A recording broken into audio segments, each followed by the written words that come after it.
అందరికీ నమస్కారం. నేను రవికుమార్, సివిల్ ఇంజనీర్. ఇప్పుడు మనము కాంక్రీట్ క్వాంటిటీ బీమ్స్ అండ్ స్లాబ్స్లో కలిపి మొత్తం ఎంత ఉంటుందని యాజ్ పర్ డయాగ్రామ్ ప్రకారం ఎలా తీయాలో నేను చెప్తాను. ఇక్కడ నేను డయాగ్రామ్ ఒకటి ఇచ్చాను, అది క్షుణ్ణంగా పరిశీలించండి. ఆ డయాగ్రామ్ చూసినట్లయితే ఒకసారి చూడండి, 2 నిమిషాలు అబ్జర్వ్ చేయండి. ఇప్పుడు అది స్లాబ్ వచ్చి 27 ఫీట్ల 3 ఇంచులు లెంత్, 21 ఫీట్ 3 ఇంచులు విడ్త్ కలిగి ఉన్నది. స్లాబ్ వచ్చి 27 ఫీట్ల 3 ఇంచులు లెంత్, 21 ఫీట్ల 3 ఇంచులు విడ్త్ కలిగి ఉన్నది. అందులో బీమ్స్ వచ్చి 9 inches by 1 feet, slab bottom వరకు 9 ఇంచెస్ బై 1 ఫీట్ డెప్త్ ఉన్నాయి. తర్వాత అందులో స్లాబ్ థిక్నెస్ వచ్చి 5 ఇంచెస్ ఉంది. స్లాబ్ థిక్నెస్ 5 ఇంచెస్ ఉంది. ఇప్పుడు మనం ఎలా క్యాలిక్యులేట్ చేస్తామంటే 2 హారిజాంటల్ బీమ్స్, ఆ చివరిది ఈ చివరిది, 21 ఫీట్ల 3 ఇంచులు ఇంటూ 9 ఇంచులు ఇంటూ 1 ఫీటు, దాని విలువ 31.875 CFT. తర్వాత 2 వర్టికల్ బీమ్స్, ఆ చివరివి ఈ చివరివి, 27 ఫీట్ల 3 ఇంచులు 9 ఇంచులు 1 ఫీటు, దాని క్వాంటిటీ వచ్చి 40.875 CFT. తర్వాత మధ్యలో ఉన్న బీమ్స్, మధ్యలో ఉన్న vertical beam 25 feet 9 inches into 9 inches by 1 feet, అది 19.31 CFT. తర్వాత ఇంకో బీమ్ 12 ఫీట్లు బై 9 ఇంచెస్ బై 1 ఫీట్, అది 9 CFT. ఇంకో beam 7 feet by 9 inches by 1 feet, దాని క్వాంటిటీ వచ్చి 5.25 CFT. ఇప్పుడు స్లాబ్ వచ్చి మొత్తం పొడవు 27 ఫీట్ల 3 ఇంచులు ఇంటూ 21 ఫీట్ల 3 ఇంచులు ఇంటూ థిక్నెస్ వచ్చి 5 ఇంచులు.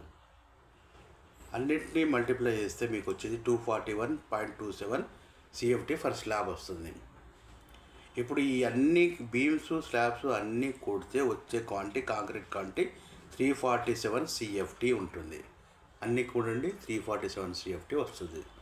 ఇది కాంక్రీటు క్వాంటిటీ క్యాలిక్యులేట్ చేయడం. ఆ తర్వాత మనము మెటీరియల్ క్యాలిక్యులేట్ చేయాలి. సిమెంట్ ఎంత పడుతుంది, శాండ్ ఎంత పడుతుంది, మెటల్ అంటే అగ్రిగేట్, కోర్స్ అగ్రిగేట్ ఎంత పడుతుంది అనేది క్యాలిక్యులేట్ చేయాలి. స్లాబ్ వచ్చి 1:2:4 రేషియో వేస్తున్నాము అనుకుందాం. 1:2:4 అంటే M15 కాంక్రీట్ వేస్తున్నాము అనుకుందాం.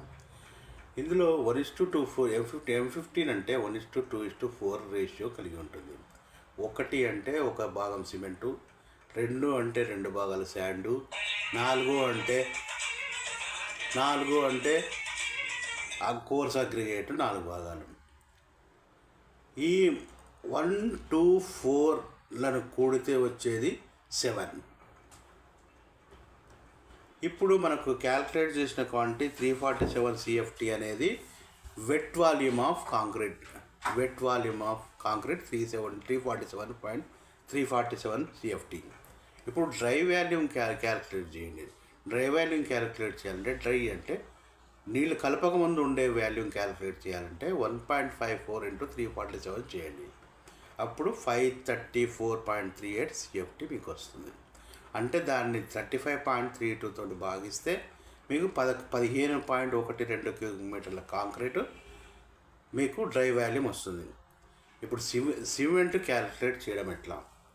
సిమెంట్ క్యాలిక్యులేట్ చేయాలంటే ఈ 15.12 మొత్తము dry volume of concrete into cement ఏంది ఒక భాగం కాబట్టి 1 ఇంటూ 1440 అంటే తర్వాత చెప్తారు. డివైడ్ బై మొత్తం భాగాలు 7, డివైడ్ బై 50 అంటే ఒక బ్యాగ్కు 50 కిలోలు ఉంటుంది కాబట్టి 50 అంటే మొత్తము 63 బ్యాగుల సిమెంటు మనకు పడుతుంది అన్నమాట. తర్వాత శాండ్ అంటే అదే dry volume 15.12 15.12 cubic metres into 2 divide by మొత్తం భాగాలు, మొత్తం 7 అంటే 4.32 క్యూబిక్ మీటర్స్ అంటే 153 CFT శాండ్ పడుతుంది. అలాగే అగ్రిగేట్ మెటల్ అంటే 4 భాగాలు ఉంటుంది కాబట్టి 15.12 డ్రై వాల్యూమ్ ఇంటూ 4/7 వేస్తే 8.64 క్యూబిక్ మీటర్. 8.64 క్యూబిక్ మీటర్ 35.32తో మల్టిప్లై చేస్తే 306 CFT వస్తుంది. ఇలా సిమెంటు, శాండ్, మెటల్, అగ్రిగేట్ను క్యాలిక్యులేట్ చేస్తారు. కాంక్రీట్ కౌంట్ని ఇలా క్యాలిక్యులేట్ చేస్తారు. ఇది చూసి మీకు నచ్చినట్లయితే like, share, subscribe and comment చేయండి.